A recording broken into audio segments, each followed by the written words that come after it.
मेरे वीडियो में इतने लोगों को देख के आप लोग हैरान हो गए होंगे, क्योंकि मैं आई हूँ बनारस घूमने के लिए अपने दोस्तों के साथ बनारस की एक ट्रिप पर, जहाँ पर मेरी सारी फ्रेंड्स हैं हम लोग इंस्टीट्यूट के।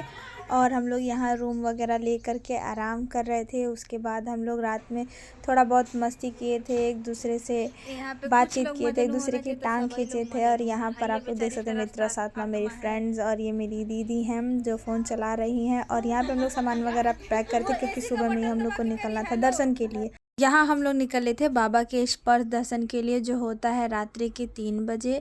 मगर ऐसा था कि हम लोग थोड़ा लेट हो गए थे, तो बाबा के दर्शन कर पाना थोड़ा सा नामुमकिन ही लग रहा था। मगर फिर भी दिल में आस लेकर के हम सभी के सभी निकल लिए थे, कि ऐसा था, ठान लिए थे भगवान के दर्शन करने हैं तो करने हैं, बाबा के दर्शन करने हैं तो करने हैं। मगर ऐसा था कि सब थके थे और रात भर सोए नहीं थे, तो हम लोग यही भी सोच रहे थे कि अगर दर्शन नहीं होते हैं तो हम लोग मॉर्निंग की आरती देख लेंगे, जो दशाश्वमेध घाट पे नहीं होती है, वो होती है अस्सी घाट पर।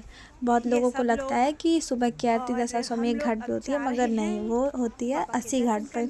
तो हम लोग यहाँ बनारस की गलियों में ऐसे घूमते हुए गोदलिया चौराहे पे घूमते, हम लोग घाट के रास्ते जाने वाले थे अस्सी घाट पर। यहाँ पे मेरी सारी फ्रेंड्स सब एक दूसरे से बात कर रही थी, मस्ती कर रही थी। और हम लोग मॉर्निंग में ही सोच रहे थे मणिकर्णिका घाट के दर्शन करने। मैं आ चुकी हूँ मणिकर्णिका घाट पर। आप लोग देख सकते हैं जैसे प्लास्टिक जलता है ना, इंसान वैसे ही यहाँ पर जलकर ख़त्म हो जाता है। ये देखिए मेरे सामने ही एक लाश जल रही है। मणिकर्णिका के बाद हम लोग पहुँच चुके थे अस्सी घाट पे, जहाँ पे ऐसी प्यारी लड़कियाँ आरती गा रही थी। और ये था आरती का व्यू। मैं आप लोग को बिल्कुल भी एक्सप्लेन नहीं कर सकती कि मैंने वहाँ पर क्या ही महसूस किया। इतना ज़्यादा सुकून। और एक तरफ ना आप लोग देख सकते हैं वीडियो में कि एक तरफ कितने काले घने बादल लगे हुए हैं। और सीरियसली यार, जो विज़न था ना, ये देख सकते हैं आप लोग, मैंने आरती रिकॉर्ड किया, मतलब बिल्कुल ऐसा लग रहा था कि कहाँ आ गए हैं, कौन सी जन्नत में। ऐसे देवताओं की नगरी।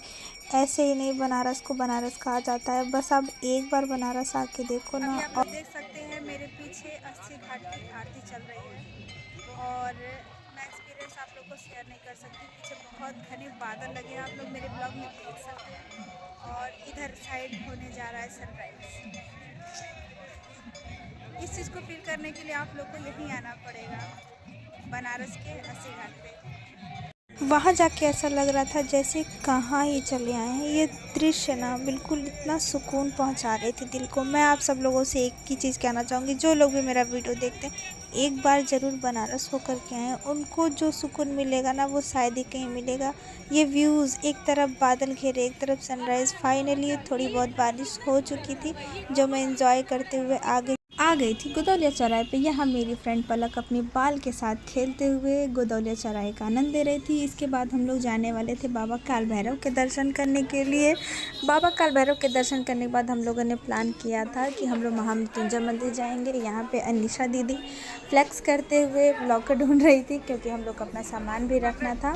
उसके बाद हम सभी लोग साथ में गए थे बाबा काल भैरव के दर्शन करने। और ये दर्शन करने के बाद हम लोगों का हाल कुछ ऐसा हो गया था जो कोई एक्सप्लेन करने लायक नहीं था। फाइनली हम लोग महामृत्युंजय बाबा के दर्शन करके मृत्युंजय मंदिर में ही आराम किए थोड़ी देर, क्योंकि वहाँ पे थोड़ा सुकून मिलता है मुझे। तो मैंने सबको वहीं पे बैठा करके आराम कराया। और आराम करने के बाद हम लोग का प्लानिंग ये था कि आज की शाम की दशाश्वमेध घाट की आरती देखने हम लोग जाएंगे। तो हम और काजल दीदी, बाकी सभी लोग निकल लिए थे दशाश्वमेध घाट की शयन आरती देखने के लिए। और शाम की आरती का जो आनंद होता है ना, फाइनली वो कहीं नहीं होता है।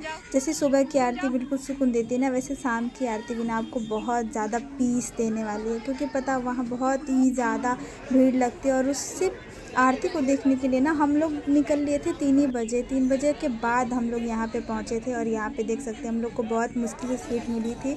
आरती के जस्ट बगल में हम लोग बैठे थे, ताकि हम लोग को आरती अच्छे से देखने को मिले, हम लोग आरती एंजॉय कर सकें। यहाँ पे बाबा का श्रृंगार शुरू हो चुका था और धीरे धीरे समय बीत रहा था। पता नहीं लग रहा था बिल्कुल भी कि बाबा का समय कैसे इतना नज़दीक आ रहा है, कि हम लोग इतना पास से बैठ कर के बाबा की आरती देख सकते हैं। और आरती फाइनली बाबा का श्रृंगार पूरा हो चुका था और अंधेरा भी हो चुका था। जितने टाइम आरती होना शुरू हो गई थी, और भीड़ आप लोग देख सकते हैं। भाई साहब, इतनी भीड़ लगी थी ना, इतनी भीड़ लगी थी कि बिल्कुल जगह नहीं था पैर रखने का। बट फिर भी हम लोग बहुत टाइम से पहले आ गए थे, तो हमें अपनी सीट मिल गई थी। और यहाँ पे आने के बाद ऐसा लग रहा था ना कि सभी लोगों के अंदर कितनी कितनी उम्मीद है, कितनी मतलब लोगों को लगता होगा घाटों का बनारस, लोगों को ये भी लगता होगा कि गलियों का बनारस, लोगों को ये भी लगता होगा कि बाबा विश्वनाथ का बनारस। मगर जब आप इस बनारस में जाते हो ना, तो आप एक बात मान के जाना कि आप स्वयं भगवान शिव के हो जाते हो। क्यों? क्योंकि बनारस के कण कण में ना आपको शिव मिलते हैं। और जो ये इतने टाइम का एक्सपीरियंस था ना मेरा, मैं बिल्कुल स्पीचलेस हो गई थी। आंख बंद करके मैंने सिर्फ़ और सिर्फ आरती का एंजॉय किया। और जो आरती करते टाइम मुझे महसूस हो रहा था, ऐसा मुझे लग रहा था कि मैं स्वयं बाबा के बगल में बैठ कर के ना बाबा से बातें कर रही हूँ। और जो गंगा का हवा था ना ठंडा ठंडा, वो ऐसा लग रहा था कि खुद कुछ कह रही हो। और मैंने सिर्फ अपने आप को समय दिया, अपने आप से बात किया पूरी आरती के टाइम। मैं बस यही देख रही थी कि आखिर भगवान ने मुझे कितना लायक समझा कि मैं आज इन सारी चीज़ों को इतने अच्छे तरीके से एक्सपीरियंस कर रही हूँ। और सारी चीज़ें मेरे लिए इतनी ईज़ी लग रही थी कि मैं बिल्कुल बता नहीं सकती। कि ऐसा लग रहा था कि हाँ, कि मैंने बस ट्रिप बनाया और ट्रिप पूरी हो गई। बट फिर भी ऐसा था कि हाँ नहीं, बाबा के तो दर्शन छूट गए, क्योंकि बाबा के दर्शन हम लोग रात्रि में करने वाले थे। और इस आरती के बाद हम लोग सीधे जाने वाले थे बाबा काशी विश्वनाथ की शयन आरती के लिए। और ये था आखिरी शंखनाद। जब आरती पूरी हो गई थी, हम लोग बहुत ज़्यादा एंजॉय किए। वहाँ पे हम लोगों ने बाबा के जयकारे भी लगाए, गंगा माँ की भी जयकारे लगाए। और जब जयकारा लग रहा था ना, तो ऐसा लग रहा था कि कहाँ के सारे देवी देवता बैठ गए हैं यहाँ।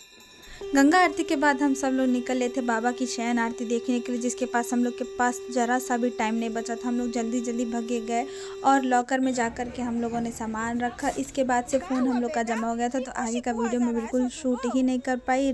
फाइनली पहले दिन की पूरी दर्शन करने के बाद, बाबा के दर्शन करने के बाद हम लोग गोदौलिया चौराहे पर पान खा रहे थे। यहाँ अंकिता मुँह बना करके पान खा रही थी, तो हम लोग वीडियो शूट करना चाहे, जिसके कारण से वो अपने चेहरे पे हाथ रख ली थी और वीडियो में नहीं आ रही थी। और हम लोग रूम पे गए, आराम किए। नेक्स्ट मॉर्निंग हम सभी लोग तैयार होकर के निकल लिए थे घाट दर्शन करने के लिए, क्योंकि हम लोग का प्लानिंग ये था कि एक दिन हम लोग पूरा मंदिर दर्शन करेंगे, जितने भी मंदिर होंगे, और नेक्स्ट डे हम लोग घाट दर्शन करेंगे। तो यहाँ पे सभी लोग साड़ी वाड़ी पहन के रेडी होकर के हम सभी लोग निकल लिए थे। और हम लोग पहले नमो घाट पे गए थे। हम लोगों ने टुक टुक ले करके एक साथ सभी लोग नमो घाट के लिए निकले थे। ये रही मेरी सारी पलटन। वीडियो शूट करने के चक्कर में हुआ नहीं, तो मैंने ऐसे रैंडमली वीडियो बना लिया, जिसमें सभी एक दूसरे को धक्का देते हुए आगे बढ़े थे, मगर कोई ढंग से वीडियो में नहीं आ पाया था। लोग आकर के बाहर बैठे हुए हैं, बट कुछ लोग का फ़ोटो नहीं हो पाया था, तो वो लोग गए हैं फ़ोटो शूट कराने के लिए। और मैं उन लोग का बैग लेकर के यहाँ पे बैठी हुई हूँ। अभी वो लोग आ जाएंगी तो फिर हम लोग जाएंगे घाट दर्शन करने। और घाट दर्शन करने के बाद हम लोग जाएंगे गौरी केदारेश्वर महादेव। ऐसा कहा जाता है कि जितना पहाड़ चढ़ के हम महादेव यानी कि केदारेश्वर महादेव का दर्शन करते हैं, उतना हम एक बार गौरी केदारेश्वर महादेव के दर्शन करने का हम फल प्राप्त कर लेते हैं। तो अब हम सब लोग साथ में जाने वाले हैं गौरी केदारेश्वर महादेव। और मैं बहुत सारा वीडियो शूट नहीं कर पाई हूँ। क्योंकि इतना ज़्यादा रश था, जिसके कारण से मैं बहुत सारा वीडियो शूट नहीं कर पा रही थी। बट कोशिश यही करूँगी कि मैं छोटी छोटी चीज़ों को कैप्चर कर लूँ, और बाकी चीज़ें मैं आप लोग को बताती रहूँ कि यहाँ पे कैसे आना है, किस तरीके से आना है, किसके साथ आना है, और कहाँ किससे बच के रहना है, क्योंकि यहाँ पे बहुत ज़्यादा स्कैम होता है। तो आप लोग ध्यान दीजिएगा। और जितनी भी चीज़ें हैं, और मैं आप लोग को ये भी बताऊँगी कि मैं कौन कौन सी जगह पे जा कर के महादेव के और माता पार्वती के मैंने दर्शन किए हैं। तो फिर आप लोग मेरे वीडियो में बने रहिएगा। आगे मैं आप लोग को बताने वाली हूँ कि मैं कहाँ कहाँ गई थी और मैंने किन किन लोगों का दर्शन किया है। तो हम लोग घाट पे, अभी मेरी सारी फ्रेंड्स आ जाएंगी, तो फिर मैं आप लोगों को अपनी फ्रेंड्स लोगों से ज़रूर मिलवाऊँगी। फाइनली घाट के दर्शन करने के बाद हम लोग अब पहुंच चुके थे अपने मणि महेश महादेव जी के दर्शन करने के लिए। यहाँ पे बहुत बड़ा नर्मदेश्वर शिवलिंग स्थापित किया गया था। उसके साथ ही 108 नर्मदेश्वर शिवलिंग स्थापित किए गए थे। ऐसा माना जाता है कि नर्मदेश्वर शिवलिंग एक ऐसा शिवलिंग होता है जिसको कभी भी प्राण प्रतिष्ठा की आवश्यकता नहीं पड़ती है। और यहाँ पे बहुत सारे बच्चे अपनी विद्या का अभ्यास कर रहे थे, जिसमें आरती का समय हो रहा था। तो हम लोगों ने वहाँ की भी आरती का थोड़ा सा आनंद लिया। और यहाँ पर सब भक्तिमय हो चुके थे मेरे साथ रह करके। सारे के अंदर ऐसे भगवान मन की भावना बिल्कुल जाग चुकी थी। और यहाँ पर मेरे प्यारे से रामलला का दरबार, जिसमें माता मैया सीता हैं, प्रभु श्री राम हैं और प्रभु लक्ष्मण हनुमान जी के साथ हैं। उसके बाद हम सभी लोग फाइनली जा रहे थे रूम पे, क्योंकि हम लोग की रात में ट्रेन थी 10:20 पे, और हम सभी लोग जा कर के चेंज करके निकलने वाले थे अपने अपने घर के लिए। यहाँ पे दीदी ने अपनी बेबी के लिए सिर्फ एक टेडी लिया और किसी की कोई शॉपिंग नहीं हो पाई थी, लेकिन फिर भी नेक्स्ट टाइम जाएंगे तो शॉपिंग करेंगे और भी सारा इंजॉय करेंगे। फाइनली अभी तो हम लोग बहुत इंजॉय किए, इतना हम बहुत खुश थे। फाइनली ये था मेरे वीडियो का लास्ट क्लिप, जिसमें मैं आप लोग को बता दूं कि मैंने काल भैरव बाबा के दर्शन किए, काशी विश्वनाथ बाबा के दर्शन किए, माता विशालाक्षी माता के दर्शन किए, और भी बहुत सारे जैसे बाबा मृत्युंजय हो गए, और तिलभांडेश्वर महादेव हो गए, संकट मोचन हो गए, मणि महेश हो गए। इन जैसे सारी मंदिरों के हम लोगों ने दर्शन किए थे। और ये था मेरा फाइनल क्लिप जिसमें हम सारे फ्रेंड्स एक साथ थे, और ये मेमोरी शायद कभी दिमाग से जाएगी नहीं, क्योंकि हम लोगों ने जो एक्सपीरियंस किया है, हम लोगों ने जो वहाँ एंजॉय किया है, वो हमें अब कभी मिलने वाला नहीं। तो फाइनली लास्ट के कुछ और फ़ोटोज़ जिसमें आप लोग देख सकते हैं, हम लोग पेंटिंग्स के साथ फ़ोटो लिए थे। ये हम लोग का ग्रुप फ़ोटो था। और ये रहे मेरे बाबा महादेव के शिखर दर्शनम। मैंने बूंदी पारकोटा पे नारायण स्वामी के साथ भी फ़ोटो लिए थे और महादेव के साथ भी दर्शन लिए थे। ये था कॉरिडोर के जस्ट बगल वाला फ़ोटो। और मैंने घाट पे भी बहुत प्यारे प्यारे फ़ोटोज़ लिए थे। शिखर दर्शनम हम लोग दोबारा करने गए थे आते वक्त, और वहाँ पे भी मैंने कुछ फ़ोटो लिए थे। और ये रहे हमारे मणि महेश महादेव जी। और ये फाइनली मेरा ग्रुप फ़ोटो। और यहाँ पे हम लोग का ये ट्रिप होता है ख़त्म। Bye bye.